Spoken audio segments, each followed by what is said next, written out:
Bagaimana saya menyimpulkan hanya kitab suci itu salah, bahkan sebelum saya membaca apapun tentang Katolik. Oleh Joshua Charles dalam kisah perjalanannya menjadi Katolik, dan ini pelajaran yang dibagikannya part 17 dari 34. Sejak menjadi Katolik, saya kadang-kadang dituduh menganut asumsi-asumsi Katolik yang tentu saja mengarah pada kesimpulan-kesimpulan Katolik. Ironisnya, tuduhan ini terkadang dilontarkan oleh berbagai teman Protestan saya yang mengetahui bahwa saya dibesarkan dan hidup sebagai seorang Protestan yang taat selama sebagian besar hidup saya dan memang menghabiskan banyak tahun bersama saya. Namun kenyataannya, jauh sebelum saya membaca apapun yang ditulis oleh seorang penulis Katolik, saya telah menyimpulkan bahwa gagasan fundamental tertentu yang dianut oleh mayoritas penganut Protestan adalah salah. Saya mencapai kesimpulan ini melalui dua cara. Yang pertama, mempelajari kitab suci dengan sering dan hati-hati. Dan yang kedua, memikirkan implikasi logis yang tidak dapat dihindari dari gagasan Protestan saya. Salah satu gagasan Protestan yang saya simpulkan salah adalah doktrin sola scriptura atau hanya kitab suci. Ini mungkin adalah doktrin Protestan yang paling terkenal dan mendasar.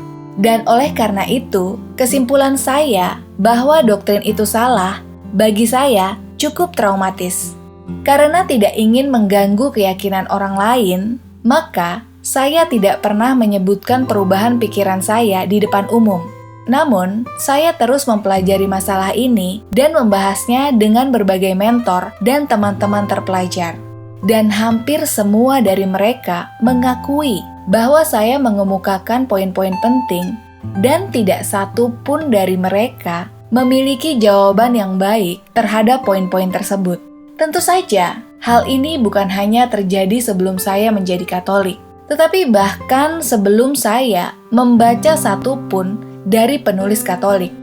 Dan setelah pertobatan saya, berbagai poin baik ini yang dikatakan asumsi Katolik di antara beberapa teman saya yang sama, namun ada dua alasan dasar saya menolak sola scriptura. Yang pertama, secara logika tidak koheren atau tidak ada keserasian atau keselarasan. Dan yang kedua, hal ini tidak konsisten dengan narasi kitab suci sejarah itu sendiri, yang saya sebut sebagai masalah logistik. Dan saya akan menjelaskan keduanya. Namun, pertama-tama, mari kita cari tahu dulu definisi yang benar tentang sola scriptura. Sola scriptura atau hanya kitab suci. Selama bertahun-tahun, beberapa apologis Katolik salah mendefinisikan sola scriptura yang sebagai keyakinan bahwa kitab suci adalah satu-satunya otoritas dalam gereja. Namun, hal itu tidak benar. Doktrin sola scriptura dalam Protestan yang benar adalah keyakinan bahwa kitab suci adalah satu-satunya otoritas yang tidak dapat salah dalam gereja. Berbagai sekte Protestan memberikan ruang bagi penalaran dan penafsiran manusia, namun tidak mengakui salah satu dari mereka sebagai sekte yang infalibel atau tidak dapat salah, dan atau pasti dan tanpa kesalahan.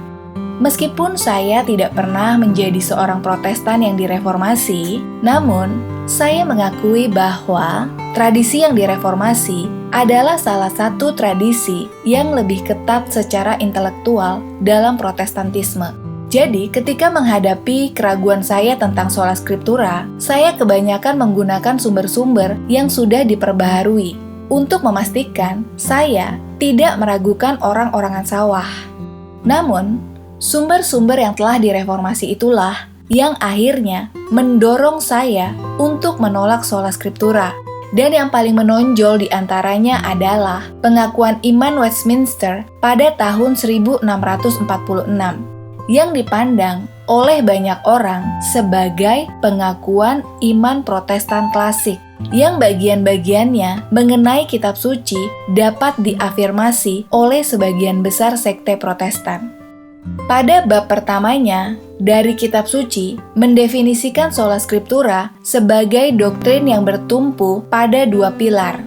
Yang pertama, segala sesuatu yang diperlukan untuk keselamatan dapat ditemukan dalam kitab suci. Dan yang kedua, kitab suci adalah satu-satunya otoritas yang tidak dapat salah dalam gereja. Pada pilar pertama itu, terdapat bagian 6 yang berbunyi, seluruh nasihat Allah mengenai segala sesuatu yang diperlukan untuk kemuliaannya, keselamatan, iman, dan kehidupan manusia secara tegas dinyatakan dalam kitab suci. Atau dengan konsekuensi yang baik dan perlu dapat disimpulkan dari kitab suci, yang padanya tidak ada sesuatu pun yang dapat ditambahkan kapanpun, baik melalui wahyu baru dari roh ataupun tradisi manusia. Pada pilar kedua, terdapat bagian ke-9 dan 10. Pilar pertama berbunyi, aturan penafsiran kitab suci yang tidak dapat salah adalah kitab suci itu sendiri. Dan oleh karena itu, ketika ada pertanyaan tentang arti sebenarnya dan utuh dari kitab suci, apapun yang tidak bermacam-macam, melainkan satu, maka kitab suci tersebut harus dicari dan diketahui di bagian lain yang lebih jelas menjelaskannya.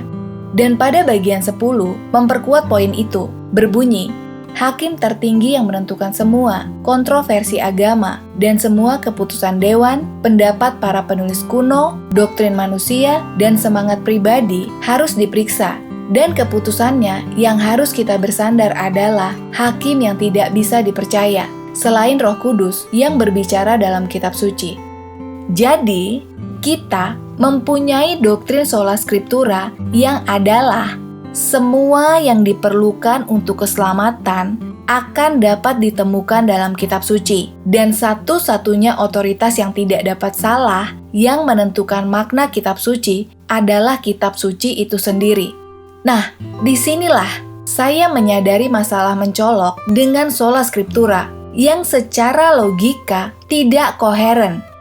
Hal ini menjadi lebih jelas dengan mengajukan pertanyaan yang sederhana yang bersifat asumsi. Namun, itu tidak pernah dijawab oleh sola scriptura, yaitu mengenai kitab apa yang merupakan bagian dari kitab suci. Dan alasan mengapa pertanyaan itu begitu penting seharusnya sudah jelas. Jika Anda ingin mengklaim bahwa kitab suci adalah satu-satunya aturan iman yang sempurna, maka seseorang harus mengetahui apa yang ada di dalam skriptura tersebut. Jika tidak, doktrin dan klaimnya akan menjadi tidak berarti, bahkan salah.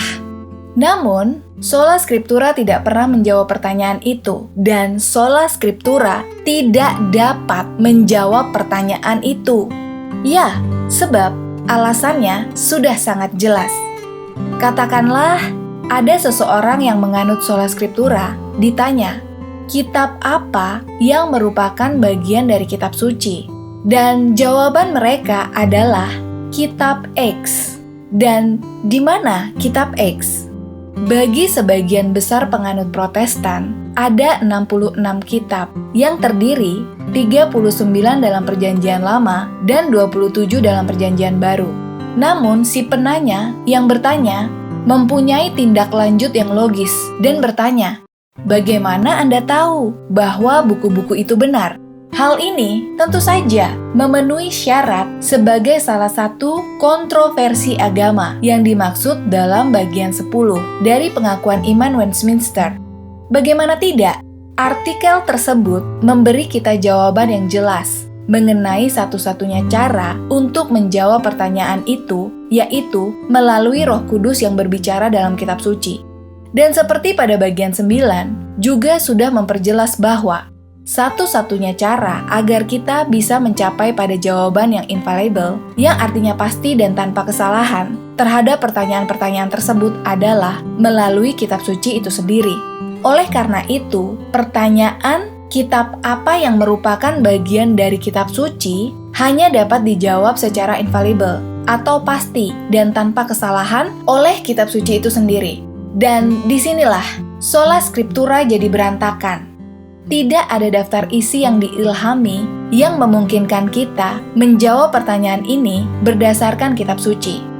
Daftar kitab-kitab yang termasuk dalam kitab suci tidak diterapkan secara jelas dalam kitab suci atau berdasarkan konsekuensi yang baik dan perlu disimpulkan dari kitab suci. Dengan kata lain, kitab suci sendiri tidak mempunyai daftar kitab yang otoritatif. Hal ini hanya berarti bahwa jika sola scriptura benar, kita tidak mampu menjawab salah satu pertanyaan yang paling mendasar dengan cara yang koheren, yaitu pertanyaannya, kitab-kitab apa yang merupakan bagian dari kitab suci? Namun, lebih parahnya lagi, kita diberitahu pada bagian 7 oleh pengakuan Westminster ini, bahwa fakta ini pada saat yang sama yang jelas-jelas diperlukan untuk keselamatan harus dimuat dalam kitab suci. Namun, jelas-jelas hilang darinya. Isinya tetap saja sebuah simpul yang bahkan orang yang belum terpelajar pun dapat mengungkapkannya sendiri.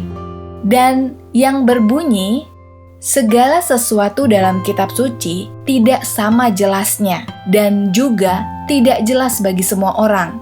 Namun, hal-hal yang perlu diketahui, dipercayai, dan dipatuhi demi keselamatan dikemukakan dengan begitu jelas dan dibuka di beberapa bagian kitab suci, sehingga tidak hanya orang-orang yang terpelajar, tetapi juga orang-orang yang tidak terpelajar, dengan menggunakan cara yang biasa, dapat memperoleh pemahaman yang cukup tentang hal-hal tersebut. Nah, jadi dalam pengertiannya sendiri, sebagaimana yang diungkapkan oleh para penganutnya yang paling taat, sola scriptura sama sekali tidak koheren.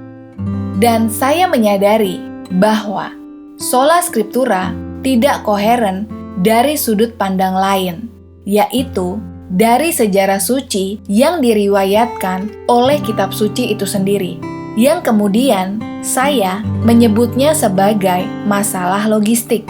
Inti dari keberatan ini berasal dari pertanyaan sederhana yang saya tanyakan pada diri saya sendiri, yaitu pertanyaannya, jika sola scriptura adalah sebuah doktrin yang diwahyukan oleh Tuhan, di manakah kita melihat doktrin ini dipraktekkan dalam kitab suci? Saya terus-menerus memikirkan proses pertama kali saya memperoleh kitab suci, khususnya pada Perjanjian Lama. Jika garis waktu yang diberikan oleh kitab suci dapat dipercaya yang merupakan hal yang perlu untuk diyakini jika memang diturunkan secara ilahi, itu berarti bahwa peristiwa-peristiwa yang diriwayatkan dalam kitab-kitab, seperti kitab Kejadian yang telah ditulis berabad-abad, bahkan ribuan tahun kemudian, dan jika sola scriptura adalah doktrin yang diturunkan secara ilahi, bagaimana hal ini bisa terjadi dan kemana perginya para pahlawan besar iman seperti Nuh dan para leluhur untuk mendapatkan otoritas keagamaan terakhir mereka? Begitu pula dengan kitab-kitab Perjanjian Lama lainnya. Jika sola scriptura benar, bagaimana mungkin kitab-kitab dapat ditambahkan ke dalam kitab suci? Lagi pula, jika sola scriptura itu benar, maka seluruh kebenaran keselamatan harus berasal dari satu kitab suci yang otoritatif. Namun hal itu menutup pintu bagi pembentukan kitab suci itu sendiri. Ini mungkin terdengar agak konyol, tetapi ini menunjukkan bagaimana saya sampai pada kesimpulan yang provokatif, sekaligus pertanyaan lanjutan yang menghancurkan. Sola scriptura mengasumsikan adanya skriptura yang pasti, seperangkat kitab yang tertutup. Jadi, sola scriptura tidak mungkin menjadi normatif sepanjang sejarah suci pada masa penulisan kitab suci itu sendiri. Ini berarti bahwa jika sola scriptura benar saat ini, maka hal itu pasti menjadi benar. Dan oleh karena itu, satu-satunya cara agar hal ini menjadi benar adalah jika kitab suci dengan jelas mengungkapkan sesuatu yang sangat spesifik, yaitu waktu dan cara penutupan kanon sola scriptura. Kesimpulan yang provokatif dan logis ini membawa pada sebuah pertanyaan yang akan menghancurkan kepercayaan saya terhadap sola scriptura, yaitu di mana kitab suci mengungkapkan waktu atau cara kanon diselesaikan dan karena itu ditutup. Jawabannya jelas sekaligus meresahkan. Ternyata tidak ada. Sebagai seorang Protestan, ada satu ayat di atas segalanya yang saya dan orang lain andalkan untuk membela sola scriptura, yaitu dari 2 Timotius 3 ayat 16-17. Namun, ayat ini atau ayat lainnya dalam Perjanjian Baru tidak menyatakan secara eksplisit, apalagi implisit, mengenai kapan atau bahkan bagaimana kanon kitab suci itu telah diselesaikan dan ditutup. Malahan, ayat ini hanya menimbulkan lebih banyak pertanyaan. Lagi pula, bahkan Perjanjian Baru belum lengkap ketika Paulus menulis kata-kata ini. Dan oleh karena itu, kitab suci yang dia maksud pastilah Perjanjian Lama. Dan surat ini juga ditulisnya paling lambat pada awal tahun 60-an Masehi.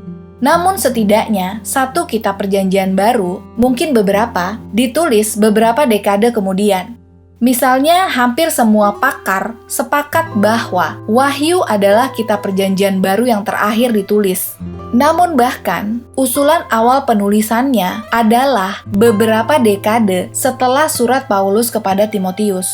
Dan oleh karena itu, karena tidak mungkin untuk mengklaim dari ayat ini atau ayat lainnya bahwa kitab suci mengungkapkan kapan atau bagaimana kanonnya ditutup, karena itulah mengapa saya menyebutnya sebagai keberatan logistik. Apalagi, kitab apa saja yang termasuk di dalamnya, sola scriptura tidak mungkin benar. Hal yang sangat masuk akal. Semakin saya memikirkannya dan membaca kitab suci berdasarkan istilah-istilahnya sendiri, sepanjang sejarah suci yang diriwayatkan oleh kitab suci itu sendiri, Anda mungkin mempunyai semacam komunitas yang dibimbing oleh Tuhan, atau komunitas yang dibimbing oleh Tuhan dengan kitab suci yang diilhami Tuhan, yang di sampingnya sebagai norma. Dan tidak sekalipun kitab suci atau bentuk apapun darinya pernah dianggap sebagai satu-satunya otoritas yang tidak dapat salah dalam sejarah suci. Hal ini mudah dibuktikan jika kita meninjau sejarah beberapa pahlawan paling terkemuka dalam Alkitab. Pada zaman Adam dan Hawa, Nuh dan keluarganya, serta Abraham dan para leluhur, saat itu kitab suci sama sekali belum ada. Itu hanyalah sebuah komunitas yang dibimbing langsung oleh Tuhan. Dan tidak ada sola scriptura sama sekali. Beralih ke Musa dengan bangsa Israel, peristiwa-peristiwa yang digambarkan, termasuk berbagai wahyu yang Allah turunkan, itu terjadi terlebih dahulu dan baru kemudian dicatat dalam kitab suci. Komunitas yang dibimbing secara ilahi, Israel, dan kitab suci, Taurat, tumbuh berdampingan satu sama lain. Tuhan berbicara kepada Musa di semak yang terbakar sebelum Musa menulis tentang hal itu di dalam Taurat. Mesir dihancurkan oleh tulah-tulah yang ditimpakan oleh Tuhan sebelum Musa menuliskannya. Tuhan menulis 10 perintah Allah dengan jarinya sendiri di atas batu sebelum Musa mencatatnya untuk masa yang akan datang. Dan hal yang sama juga berlaku untuk peristiwa-peristiwa lain dalam sejarah Israel, di mana sebagian kitab suci merupakan wahyu yang sepenuhnya baru, dan bukan sekedar menceritakan wahyu masa lalu, seperti literatur hikmah, Mazmur, dan kitab para nabi. Perjanjian Baru juga sama. Kristus tidak menulis apapun atau memerintahkan para rasulnya untuk menulis apapun. Para rasul sendiri tidak menunjukkan kapan kanon kitab suci akan selesai atau lengkap. Yang harus mereka lakukan jika sola scriptura benar-benar diwahyukan secara ilahi, jika sola scriptura diwahyukan oleh Kristus kepada para rasul, mengapa Dia tidak pernah memerintahkan mereka untuk menuliskan apapun, dan mengapa tidak satupun dari mereka mengungkapkan kapan instruksi tertulis itu telah lengkap dan final, serta kanon ditutup.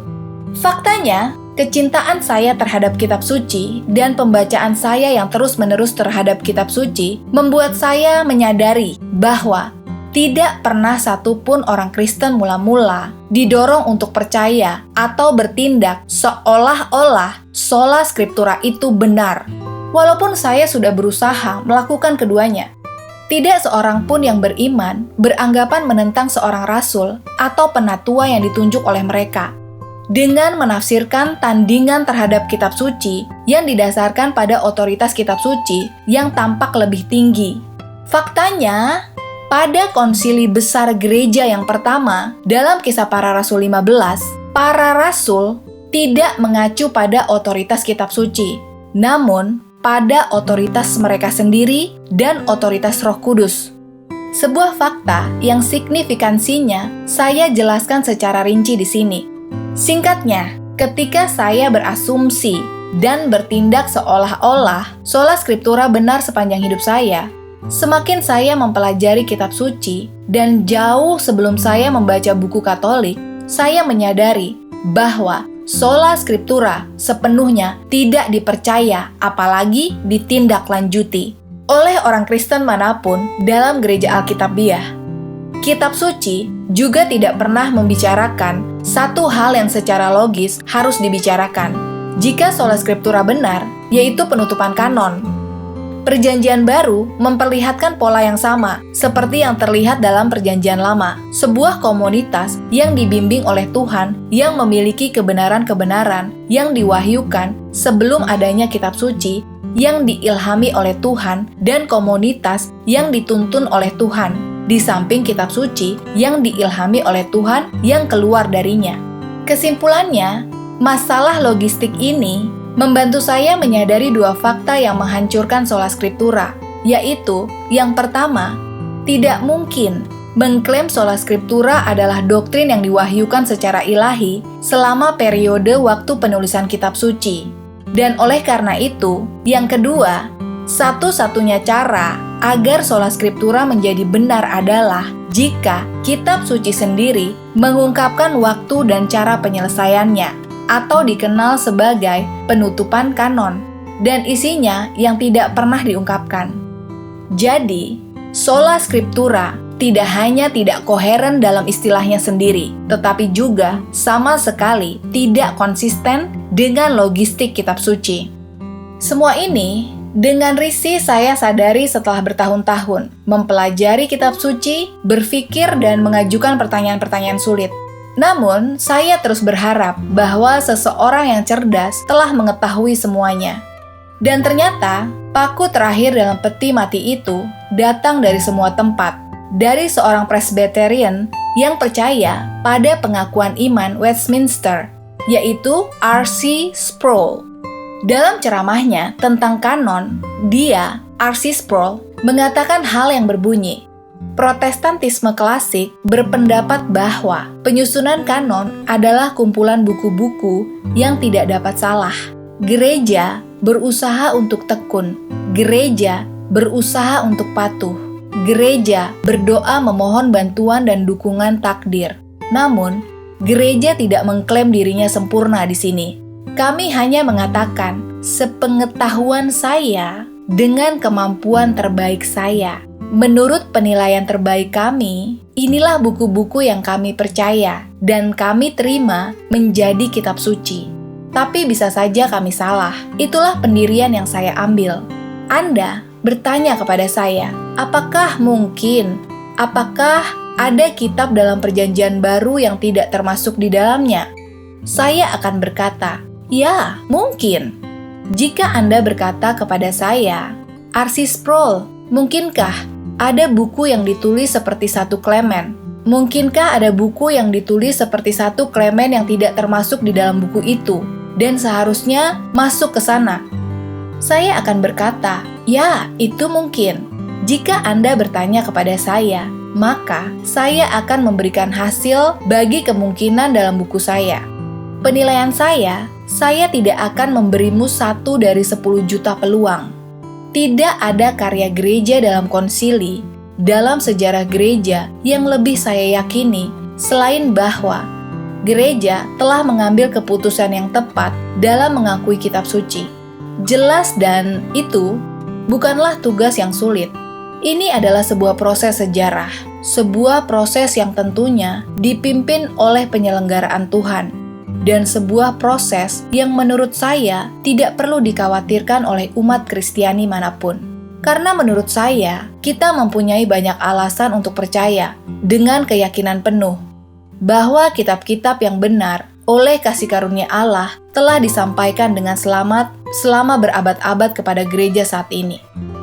Nah, dan setelah saya menyaksikan ceramah R.C. Sproul itu, tadi yang saya sebutkan itu, saya menyimpulkan dua hal. Yang pertama, dia benar. Sejauh ini, Protestantisme dapat mencapai tujuannya. Dan yang kedua, hal itu sama sekali tidak masuk akal. Ini merupakan kejutan lain bagi sistem saya, yang masih sama sekali tidak tahu apa yang dikatakan umat Katolik mengenai hal ini, karena saya belum membaca satupun dari mereka. Faktanya, dibutuhkan waktu hampir 2 tahun sebelum saya mempertimbangkan gereja Katolik sebagai pilihan yang tepat. Namun, tanpa saya sadari, jawaban salah satu apologis reformis terkemuka yang sangat absurd ini mau tidak mau membawa saya ke sana. Jawaban tersebut tidak hanya sepenuhnya bersifat sekular, namun sepenuhnya bergantung pada penilaian saya dan juga seruan-seruan di luar Alkitab lainnya. Alih-alih mengatasi berbagai ketidakkonsistenan dalam inti sola scriptura, hal ini malah memperburuknya. Terlepas dari semua ini, sejauh yang saya ketahui, potensi penolakan saya terhadap sola scriptura tidak akan membawa saya ke Katolik, bahkan tidak dalam radar saya, tetapi hanya ke versi Protestantisme yang lebih alkitabiah. Namun, mengingat betapa pentingnya sola scriptura bagi iman Kristen saya hingga saat itu, pernyataan R.C. Sproul ini sangat mengejutkan saya sedemikian rupa, sehingga pada saat itu saya mengetiknya di dalam dokumen Word dan menyertakan link video YouTube di mana saya menemukannya untuk referensi di masa mendatang. Namun sekarang video ini telah dijadikan pribadi atau ditutup. Dalam ceramahnya itu, tentang kanon kitab suci yang disampaikan di kemudian hari, R.C. Sproul tidak hanya membuat pertanyaan yang sama seperti ceramah sebelumnya, namun juga menawarkan apa yang disebutnya 3 aturan yang digunakan oleh gereja untuk menentukan kanonisitas. Dan ketiganya hanya menambah keraguan saya, karena melanggar sola scriptura yang seharusnya mereka bela. Dalam aturan pertama adalah pertama, buku tersebut harus berasal dari apostolik, yang artinya ditulis oleh seorang rasul, atau ditulis di bawah persetujuan langsung dan segera dari seorang rasul. Namun, aturan ini tidak masuk akal. Misalnya, Sproul menggunakan Injil Lukas sebagai contoh Injil yang tidak ditulis oleh seorang rasul, namun oleh seorang yang bukan rasul, di bawah persetujuan langsung dan langsung dari seorang rasul. Sproul mengklaim bahwa Lukas memiliki otoritas apostolik seperti Paulus yang mendukung karya sastranya. Namun, di mana kitab suci yang menyatakan hal itu? Tidak ada.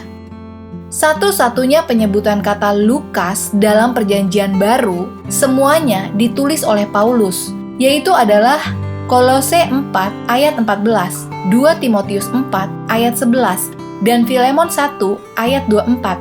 Tidak ada satupun yang menyebut secara spesifik Lukas mana yang dimaksud Paulus. Sekalipun kita berasumsi bahwa dia adalah Lukas yang sama yang menulis Injil Lukas dan kitab Kisah Para Rasul, sesuatu yang tidak diklaim oleh kedua kitab tersebut, Paulus tidak pernah menyebutkan bahwa dia menyetujui tulisan-tulisannya. Oleh karena itu, kitab suci sendiri tidak secara langsung mendukung klaim Sproul, sehingga menjadikan klaim tersebut di luar Alkitabiah. Begitu pula dengan buku lain yang ditulis oleh seorang non-rasul, Injil Markus. Sproul menyatakan bahwa Markus dipandang sebagai juru bicara Rasul Petrus, sehingga otoritas Petrus berdiri di belakang Injil Markus. Sebagai otoritas, Paulus berdiri di belakang Injil Lukas. Namun sekali lagi, di manakah kitab suci sendiri yang menyatakan hal itu? Tidak ada di mana-mana. Markus disebutkan beberapa kali dalam Perjanjian Baru dan oleh Petrus hanya sekali dalam 1 Petrus 5 ayat 13, di mana ia memanggilnya dengan sebutan anakku. Namun, baik Injil Markus maupun Petrus tidak pernah menyatakan bahwa Markus menulis Injil yang dianggap berasal darinya. Petrus tidak menyatakan persetujuannya terhadap apapun yang ditulis atau akan ditulis Markus. Dan Injil Markus juga tidak pernah mengklaim bahwa itu ditulis atas arahan Petrus. Dan sekali lagi, klaim Sproul itu tidak ditemukan dalam kitab suci itu sendiri dan sepenuhnya bergantung pada informasi di luar Alkitab. Dan berdasarkan klaim-klaim di luar Alkitab inilah, Sproul selanjutnya menegaskan bahwa sejak awal tidak ada keraguan mengenai otoritas apostolik dan kanonisitas Alkitabiah dari keempat Injil, dari kumpulan dasar tulisan-tulisan Paulus dan seterusnya. Namun yang jelas, fakta bahwa tidak ada keraguan tidak mungkin disebabkan oleh apapun yang terkandung dalam kitab suci itu sendiri. Ini pasti berasal dari luar kitab suci. Jadi, aturan pertama, Sproul melanggar sola scriptura. Dan kemudian, Sproul beralih ke apa yang dia klaim sebagai aturan kedua, tentang penerimaan oleh gereja primitif. Untuk aturan ini, Sproul mengacu pada fakta bahwa orang-orang Kristen di abad ketiga dan keempat dapat berkata, "Kami tahu bahwa buku khusus ini telah diterima dan dikutip sebagai buku yang berwibawa sejak awal."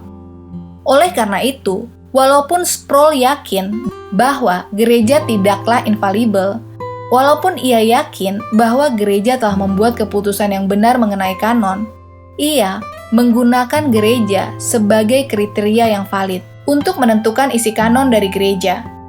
Oleh karena itu, pengakuannya bahwa Protestantisme hanya dapat mengklaim bahwa kitab suci adalah kumpulan dari kitab-kitab yang tidak dapat salah. Sekali lagi, aturan kedua Sproul ini melanggar sola scriptura. Sproul kemudian beralih ke apa yang dia klaim sebagai aturan ketiga dan terakhir untuk kanonisitas. Sproul mengilustrasikan aturan ketiga ini dengan contoh kitab Ibrani yang tidak mengklaim telah ditulis oleh siapapun secara khusus. Ia menyatakan bahwa kitab ini diragukan oleh beberapa orang karena Ibrani 6 sering ditafsirkan oleh orang-orang sebagai indikasi bahwa seseorang yang telah ditebus oleh Kristus dapat kehilangan keselamatannya, dan hal ini tampaknya tidak sejalan dengan ajaran lainnya. Kitab suci mengenai hal itu, dengan kata lain, Sproul mengklaim kanonisitas kitab Ibrani diperdebatkan karena tampaknya mengajarkan sesuatu yang bertentangan dengan doktrin Protestan yang telah direformasi. Namun, siapakah di dalam gereja yang membuat klaim ini dalam perdebatan kanonisitas kitab Ibrani? Sama sekali tidak ada. Seorang pun tidak ada. Sejauh yang saya tahu, Sproul mengarangnya.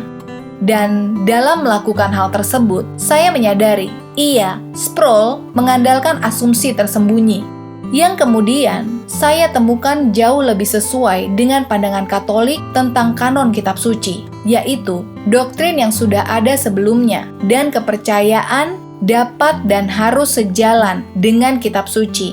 Ini adalah bagian dari apa yang disebut oleh gereja Katolik sebagai tradisi suci.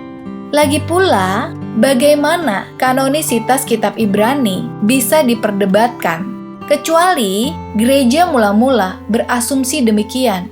Jika sola scriptura adalah doktrin Kristen, bagaimana mungkin orang Kristen melakukan apa yang secara keliru yang diklaim oleh Sproul dalam menentukan kanonikalitas kitab Ibrani, yaitu menggunakan doktrin yang digunakan untuk menilai apakah sebuah kitab merupakan bagian dari skriptura atau tidak. Bukan skriptura untuk menentukan apakah suatu kitab merupakan bagian dari skriptura atau tidak. Sesuatu itu doktrin, Jika pada kenyataannya, umat Kristiani mula-mula melakukan apa yang Sproul nyatakan, maka mereka melakukan sesuatu yang secara inheren yang jauh lebih sesuai dengan ajaran Katolik. Sebuah implikasi yang ia hindari dengan secara keliru mengklaim adanya kepercayaan luas terhadap doktrin Protestan yang direformasi ketika menyangkut Ibrani 6. Namun, dalam ceramah yang sama, Sproul mengakui bahwa hal yang akhirnya memicu perdebatan mengenai kitab Ibrani adalah argumen bahwa Paulus adalah penulisnya, dan kepercayaan gereja pada abad-abad awal bahwa Paulus adalah penulis kitab Ibrani, dan bahwa ia benar-benar memahaminya. Dengan kata lain, penggunaan kitab Ibrani oleh Sproul sebagai contoh utama dari aturan ketiga ini tidak hanya didasarkan pada premis-premis yang salah, tetapi sama sekali tidak ada gunanya. Karena kanonisitasnya pada akhirnya ditentukan bukan oleh aturan ketiga ini, tetapi juga oleh dua peraturan pertama yang bersandar pada seruan di luar kitab suci dan bukan pada kitab suci itu sendiri. Singkatnya, masing-masing dari tiga aturan yang diklaim Sproul yang digunakan untuk menentukan kanon kitab suci merupakan pelanggaran terhadap sola scriptura. Ceramah Sproul tentang kanon kitab suci dalam banyak hal mengemakan argumen yang sama yang pernah saya lihat di tempat lain di dunia Protestan, termasuk argumen antara John MacArthur dan Wayne Grudem. Sebelum saya mendengarkan ceramah Sproul, saya sudah sampai pada kesimpulan bahwa berdasarkan sola scriptura, tidak mungkin saya bisa yakin dengan isi kitab suci, apalagi mengklaim kepastian saya berdasarkan wahyu dari Tuhan. Saya menoleh ke Sproul dengan putus asa, berharap ia bisa menyelesaikan masalah saya. Namun, sebaliknya, ia secara terbuka mengakui bahwa pandangan klasik Protestan pada kenyataannya adalah bahwa kitab suci adalah kumpulan kitab-kitab yang tidak dapat salah, dan bahwa klaim ini didasarkan pada pernyataan mengenai proses sejarah. Karena alasan yang tidak dapat saya ungkapkan sepenuhnya pada saat itu, argumen ini menurut saya sangat fatal bagi iman yang sejati. Yang saya tahu pada akhirnya harus bergantung pada wahyu tertentu dari Tuhan, dan bukan pada pengetahuan tentang proses sejarah. Dengan kata lain, jauh sebelum saya membaca satu buku Katolik pun, saya tahu bahwa kitab-kitab dalam kitab suci tidak hanya harus bersifat infalibel secara individual, namun juga menjadi bagian dari sebuah koleksi atau daftar yang infalibel. Ini persis sebagaimana Sproul mengartikulasikan posisi Katolik mengenai kanon, kumpulan buku-buku yang infalibel. Suatu posisi yang saya sadari telah saya capai tanpa membaca satupun buku Katolik. Ya, ketika saya menonton ceramahnya, Sproul. Saya kemudian menyadari bahwa Sproul tidak akan pernah bisa mengakui bahwa proses sejarah ini sempurna. Karena menurut pengakuannya sendiri, proses ini dilakukan oleh gereja. Dan jika gereja infalibel, maka ia tidak punya alasan lagi untuk menjadi Protestan. Terlepas dari konsistensi intelektualnya yang mengagumkan, Sproul tetap mengklaim tidak ada yang lebih saya yakini selain bahwa gereja telah mengambil keputusan yang tepat dalam mengakui kitab suci. Ia menyatakan juga bahwa kemungkinan gereja melakukan kesalahan adalah 1 dalam 10 juta kemungkinan. Dan dengan demikian, kita dapat memiliki keyakinan seutuhnya terhadap kanon kitab suci. Saya percaya dengan setiap keyakinan yang saya miliki, bahwa gereja mengambil keputusan yang tepat dalam setiap hal, bahwa setiap kitab yang seharusnya ada dalam kitab suci juga ada dalam kitab suci. Itulah ucapan Sproul dalam ceramahnya. Namun, meskipun Sproul sendiri berpegang pada pengakuan iman Westminster yang menyatakan bahwa kebenaran-kebenaran yang diperlukan untuk keselamatan hanya dapat diperoleh dalam kitab suci itu sendiri, dan tidak dapat disangkal bahwa kanon kitab suci harus menjadi salah satu kebenaran yang diperlukan untuk keselamatan, Sproul tetap berpegang teguh pada pengakuan iman Westminster. seluruh argumennya mengenai kanon kitab suci, mengenai gereja di luar kitab suci, melanggar definisi sola scriptura dalam kredonya sendiri. Saya mengagumi kejujuran intelektual Sproul. Sproul telah tiba di tempat yang sama, persis denganku.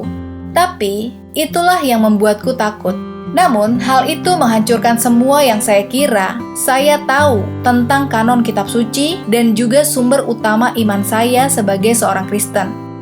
Meskipun saya belum mulai membaca buku-buku penulis Katolik selama setidaknya 1 tahun, saya bertanya-tanya, bagaimana mungkin kami, para penganut Protestan, dapat mengklaim bahwa kami dibenarkan untuk memisahkan diri dari gereja yang kemungkinannya akan melakukan kesalahan, setidaknya berdasarkan kanon kitab suci yang telah diperhitungkan oleh Sproul sendiri dan menjadi 1 dari 10 jutaan. Tampaknya, itu adalah peluang yang cukup bagus, jenis peluang yang Anda pertahankan. Dan ketika saya mulai membaca para bapak gereja pada bulan Juni tahun 2017, bersama dengan para apologis Katolik lainnya, saya sering membaca ulang, mendengarkan kembali, dan merenungkan kembali pertanyaan-pertanyaan Sproul dan menganggapnya semakin tidak masuk akal. Dan saya bertanya pada diri sendiri, pertanyaan yang tumpang tindih seperti, jadi gereja bisa benar-benar dibimbing oleh Tuhan berdasarkan kanon kitab suci, kecuali jika kanon tersebut memuat buku-buku atau doktrin-doktrin yang tidak diterima oleh kaum Protestan. Jadi, jika kita bisa yakin dengan keyakinan penuh tentang penilaian gereja terhadap kanon, tetapi tidak lebih penting dari itu. Jadi, jika itu bukanlah tugas yang sulit, mengapa kaum Protestan memperdebatkannya 1500 tahun kemudian? Bagaimana kemungkinan gereja salah dalam kanon Perjanjian Baru adalah 1:10 juta? Namun kami, para penganut Protestan menolak apa yang telah ditentukan oleh gereja yang sama mengenai Perjanjian Lama. Jika kemungkinan gereja salah dalam kanon adalah 1:10 juta, bagaimana mungkin kita dapat mengatakan dengan pasti bahwa gereja yang sama bisa saja salah dalam hampir semua doktrin utama, termasuk Injil itu sendiri? Dan seterusnya, dan seterusnya, dan seterusnya. Singkatnya, sebelum saya membaca 1 buku Katolik pun, saya menyadari bahwa sola scriptura tidak hanya tidak koheren secara logika, tetapi juga tidak koheren secara logistik. Definisi sola scriptura itu langsung dari mulut para penganutnya yang paling setia, yang membuatnya mustahil untuk dipercaya. Seperti yang saya temukan, hanya dengan membaca dan merenungkan kitab suci dengan cermat dalam segala hal, merupakan doktrin yang menyangkal diri sendiri. Tanpa saya sadari, dengan menganut sola scriptura, saya telah mempercayai tradisi manusia hampir sepanjang hidup saya. Demikian, semoga penjelasan dari Yosua Charles dalam perjalanannya menjadi Katolik dalam mempelajari sejarah gereja Katolik kuno ini dapat menjadi inspirasi iman buat kita semua. Dan tetaplah setia pada iman Katolik kita. Sampai jumpa lagi bersama saya, Benedikta. Salam sukacita.